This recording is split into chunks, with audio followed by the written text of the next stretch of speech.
Welcome to the Expert in You podcast, the show for professional entrepreneurs, experts, authors, speakers, coaches, and consultants who are ready to elevate their business, expand their influence, and boost their bank accounts.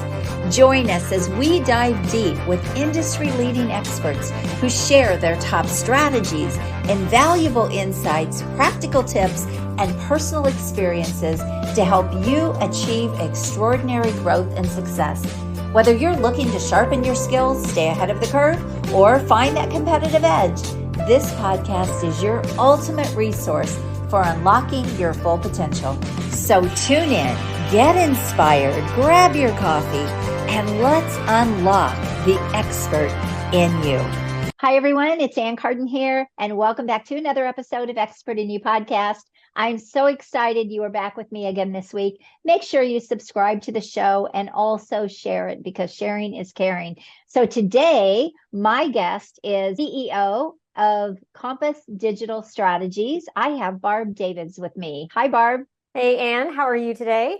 I'm doing fantastic, and I'm so excited to have you on today because I love to talk about marketing. It's one of my favorite things to talk about. But you have been at this a long time. You have been in the digital marketing space for 25 years. That is crazy. Probably even before it was a thing. Yeah, before, I remember when e-commerce first started, and it was pretty interesting. I was in the furniture industry at the time, and I remember the first sale of that website was a 5-piece dining room set for like $4.99. It was it was pretty amazing to see that you could actually purchase furniture online. That's incredible.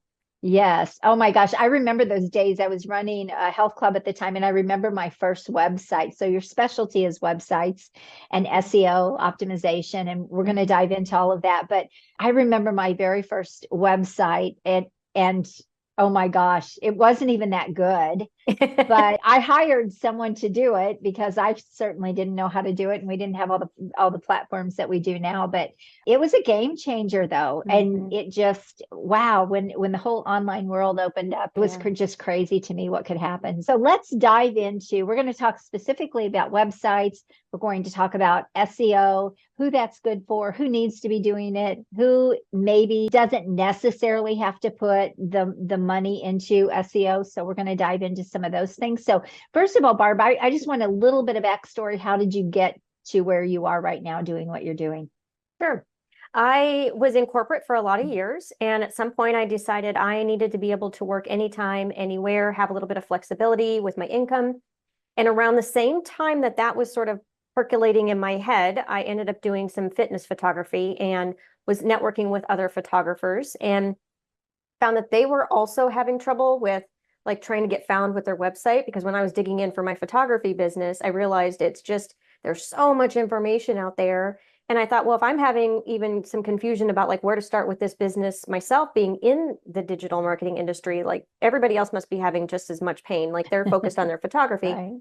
So I ended up working with photographers, and then it sort of just kind of grew from there. Other small businesses wanted some help. And so I help people just better understand it. And also because the agencies that I used to hire and work with, they would be they wouldn't tell me what was happening. And I was very type A, tell me what is happening so I could talk to my bosses.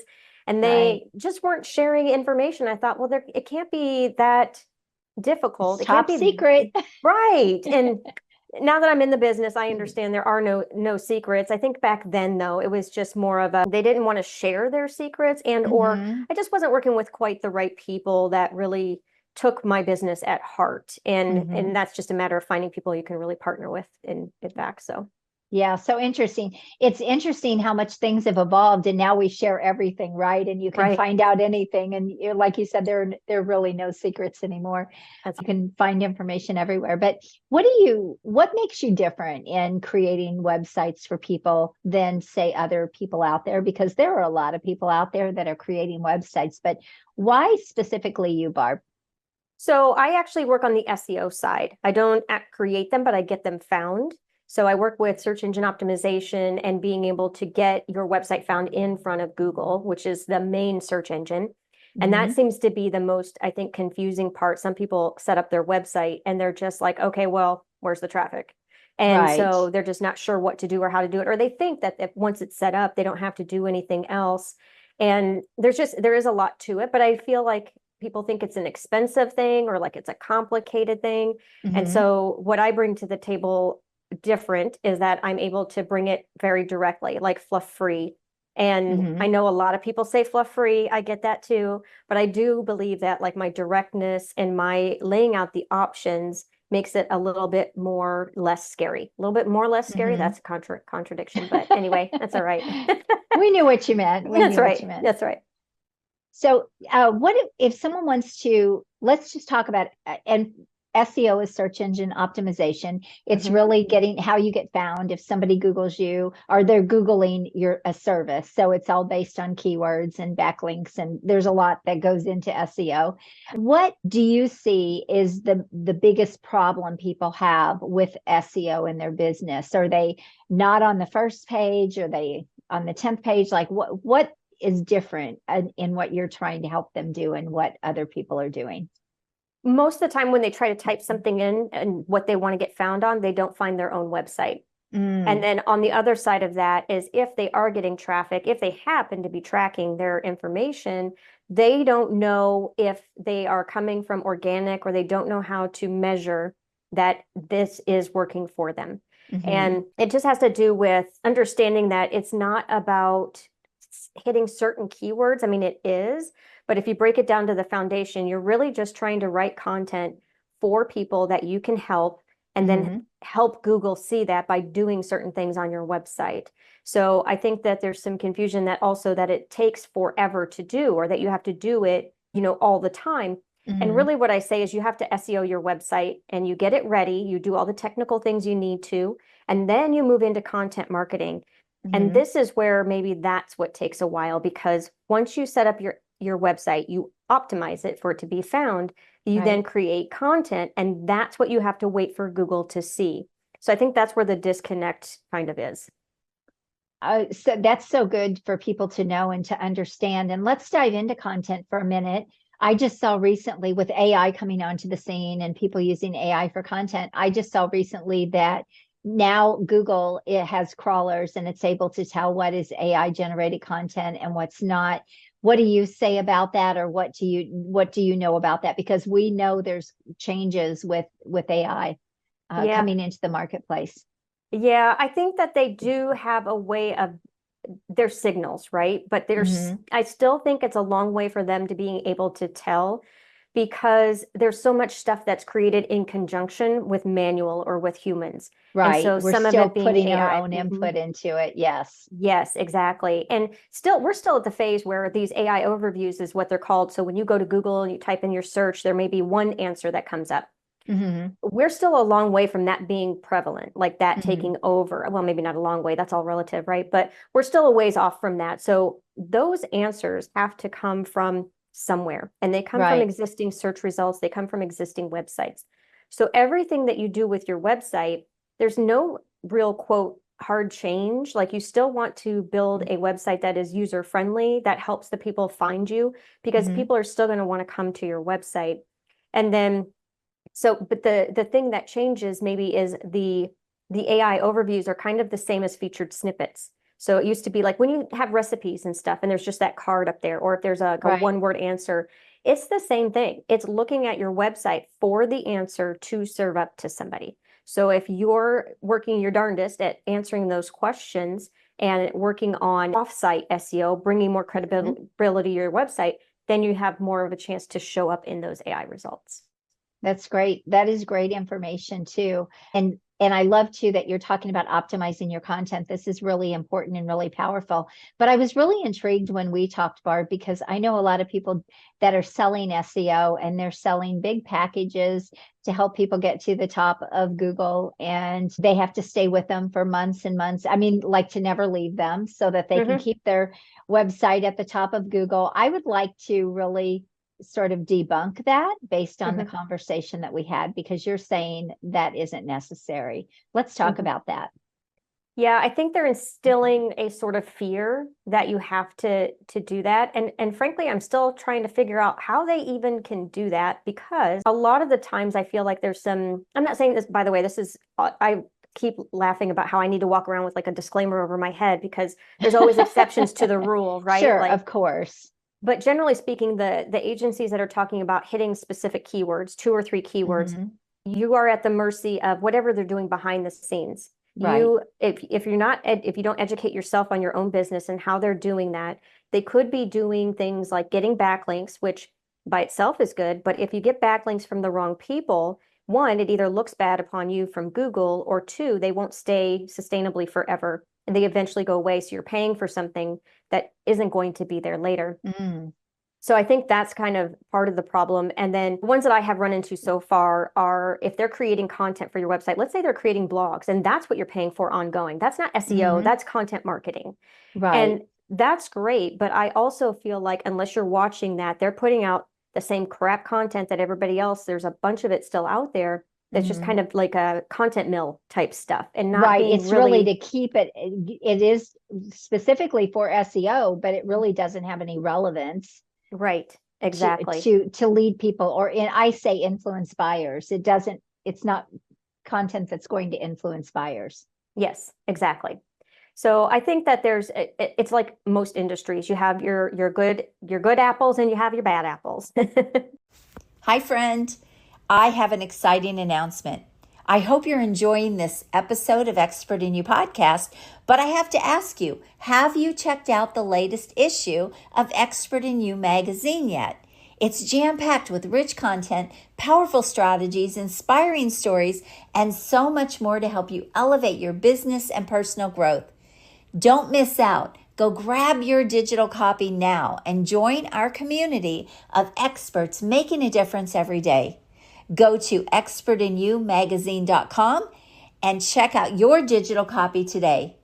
Transform your expertise into success with Expert in You magazine. It's not just a publication, it is a movement.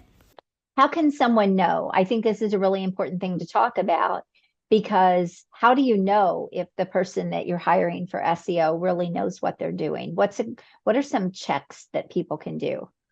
Well, first, if they tell you, they guarantee you on the first page, just run away really fast. Just hang up, just delete the email, whatever you do. There's absolutely zero way you can guarantee first page ranking.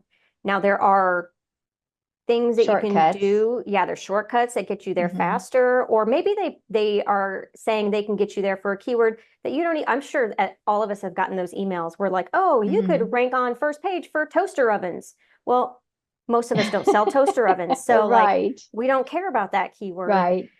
So that's one of the clear indicators, I think. And then also I wonder how they found me in the first place. I'm always joking about this because I'm like, okay, well, if I couldn't be found, how did you find me? Like there's something there.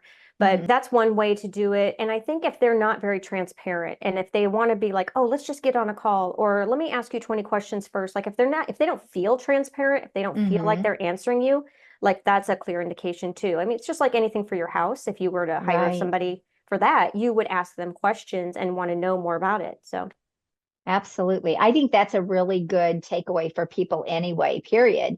I do not hide anything that I do in my business. I'm happy to tell people exactly how I work with people, what my process is, what strategies I use, why. I mean, anything they want to know, they can probably go out there and find it somewhere on my YouTube channel or whatever. But I think that's a really, really strong point that you made, is if people are kind of hiding their stuff, you have to really question that. And we saw it, I think, for a lot of years when SEO kind of became a thing and websites were coming onto the scene. People were really held hostage in their businesses. I was, by tech people, by website, web developers, people doing SEO, but we're still seeing some of that today. And I think this is a really, really important point and takeaway. She's being really transparent, saying, yeah, you may not need to be paying somebody for SEO month after month after month. Again, that's somebody just trying to really get your business and keep your business, but are they really doing anything to warrant that?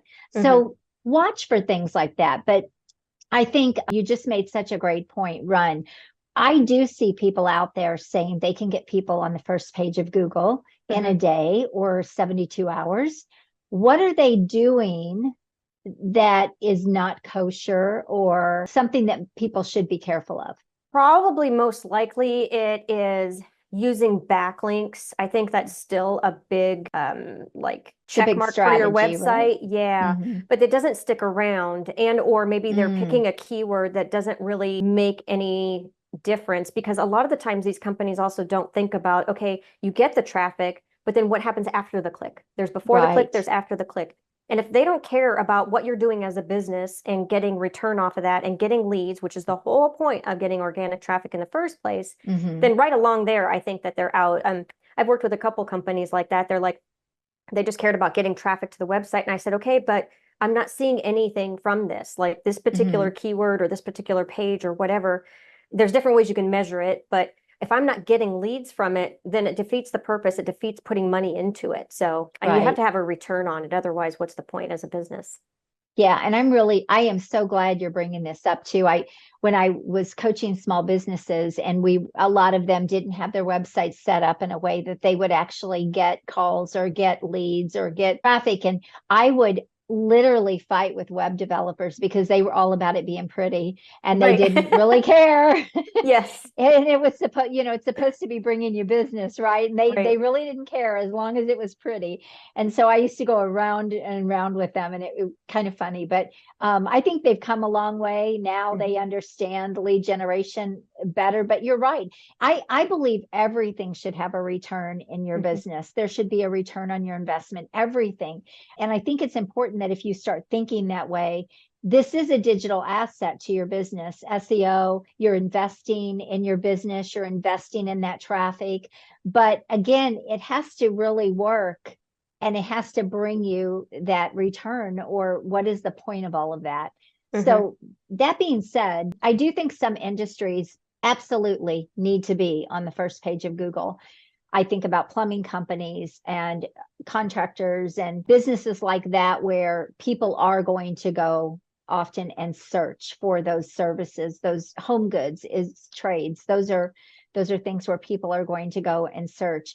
I love that you talk about content, because I talk about social media and content also being a really powerful generation tool for your business as well. And it should work alongside your website so people can find you multiple ways. Mhm. But then I think there's some industries, Barb, that I don't think it's as important that you are at the top of Google Mhm. by keywords. And I believe business coaching is one of those areas, because I think the people that search for business coaches or other business coaches to see what they're doing, because most people are not going to go searching for a business coach. They're going to ask somebody. If they are looking for one, they're going to ask somebody. But usually business coaches are going after businesses, so it's not the other way around necessarily. I don't believe that to be true. I've been doing this 15 years. I haven't seen SEO be a very powerful tool for,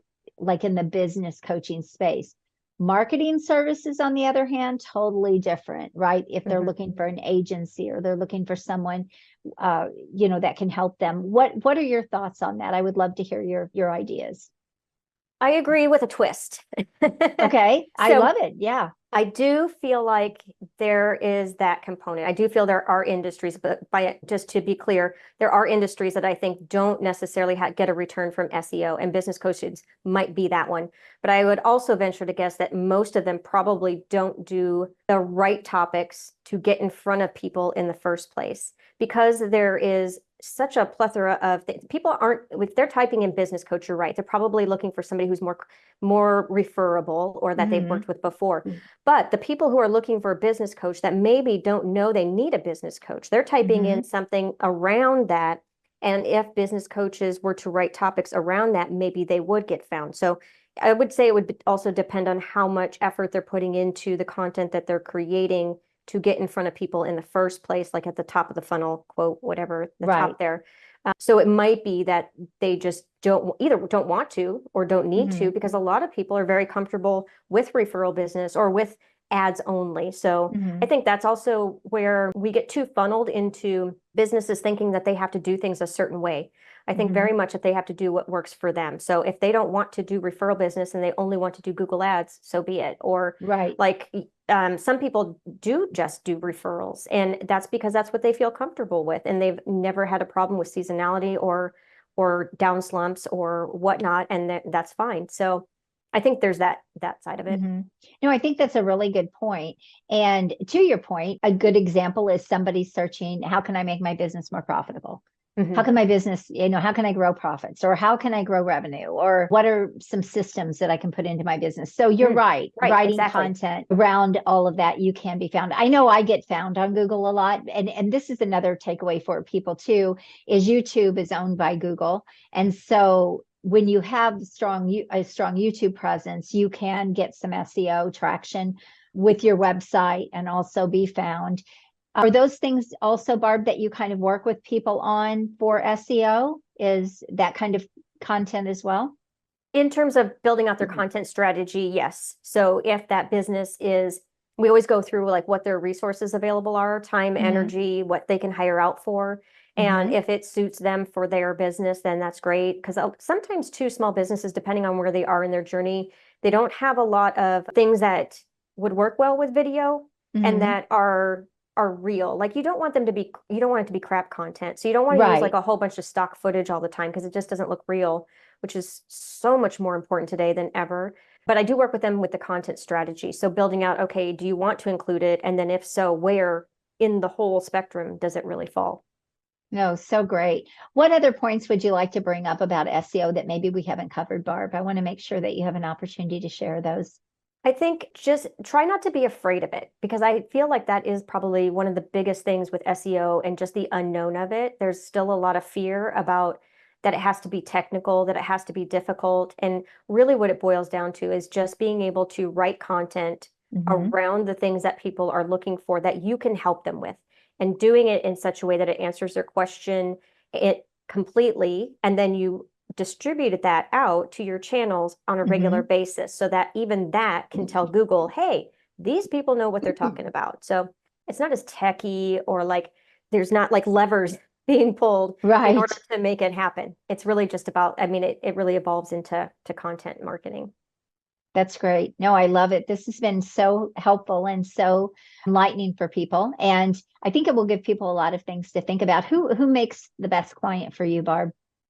Service-based, ambitious, growth-minded people. Very much so. Great. And how can they find you? The easiest way is just to simply go to compassdigitalstrategies.com. Then we'll make sure we have the links in the show notes for sure, so that you can good. find her. Yeah. And are you also on social in certain places? Yeah, I'm mostly on Instagram and LinkedIn. Okay, there you have it, Instagram and LinkedIn. So Barb, this has been great. Thank you so much for sharing. And do you do I should have asked you this, do you do any kind of an assessment or something with people so that you can kind of see where they are and before you do any kind of a strategic planning session with them? Not as you laid it out there, but if anybody has any questions, they can feel free to reach out. I'm happy to answer any questions. I don't do like audits per se. They usually come with my clients automatically. But if somebody needs some direction on how maybe they would like an audit or something, I can certainly point them in the right direction. Okay, fantastic. We will include those links, and we're super excited that you are here with us this week. So reach out to Barb, connect with her on social media. And Barb, thanks so much for being my guest this week. Thank you for having me. I hope this was good for everybody. It will be very enlightening for people and very helpful, I'm sure. So thank you again. All right, everyone. Again, thank you for joining us for another Expert in You podcast. And I'm so excited to see you again next week. Make sure you subscribe to the show. We're trying to get it up into the top 1%. We want more people to benefit from great guests like Barb, who's sharing their expertise to really help you grow an amazing rockin' business. So thank you again. We'll see you next time. God bless you. Have an amazing day. Bye-bye. Thank you for tuning in today. If you're as excited as I am about scaling up your influence, business, and bank account, then I have just the thing for you. But first, make sure you subscribe to the show. Second, make sure you share it with someone you care about, because sharing is caring. And third, head on over to join me in my next free virtual exclusive workshop, where we'll explore proven strategies to boost your business and maximize your potential. Look, it doesn't matter if you're just starting out or if you're looking to take your business to the next level, my workshops are designed for you. So head on over to expertinyouworkshop.com to reserve your spot and get ready to transform your expertise into extraordinary success. I'm looking forward to seeing you there and helping you achieve incredible growth. Until next time, make sure you're always seeking the expert in you, and God bless. Have an amazing day.